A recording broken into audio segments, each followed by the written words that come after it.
В начале встречи представители колледжей выступили с докладами о проводимых в их учебных заведениях мероприятиях по формированию здорового образа жизни. По словам выступающих, сохранить здоровье молодого поколения – одна из важнейших социальных задач общества. Чтобы подготовить высококвалифицированных специалистов, необходимо укреплять физическое здоровье, способствовать работоспособности студенческой молодежи. Потому на базе каждого СУЗа и ВУЗа имеются различные спортивные кружки. С целью приобщения студентов к здоровому образу жизни в колледже функционируют секции по легкой атлетике, баскетболу, настольному теннису, кураж, волейболу, шахматам. Для развития творческих, художественных способностей студенты могут посещать кружки по вокальному пению, стать участником народного ансамбля «Акмендот». Далее тему здорового образа жизни поддержала председатель Комитета Государственного собрания Курултая Республики Башкортостан по образованию, культуре, спорту и молодежной политике Эльвира Айткулова.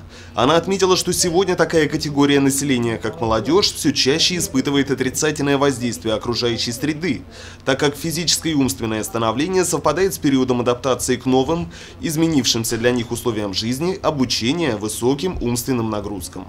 Потому формирование здорового образа жизни наиважнейшей должна стать роль образовательных программ, направленных на сохранение и укрепление здоровья студентов. Здоровый образ жизни – это в первую очередь окружение, и поэтому хотелось бы, чтобы у вас было то окружение, которое вас стимулирует на что-то хорошее и большое. Потому что кажется, на самом деле в этом возрасте кажется, что еще столько времени впереди, еще столько успеется, еще столько планов, еще можно 100 раз ошибиться, потом переделать. Да? На самом деле надо использовать все, что сейчас есть. И мы с молодежной палатой сегодня достаточно подробно обсуждали. Давайте, если есть у нас какие-то инициативы, интересные идеи, у вас есть молодежь, которая готова в дискуссиях участвовать, которая готова вас приглашать, поговорить о тех проблемах, которые вас волнуют. Здоровый образ жизни для каждого индивидуален. В своей повседневной жизни человек руководствуется не только общепринятыми законами, но и законами своего организма.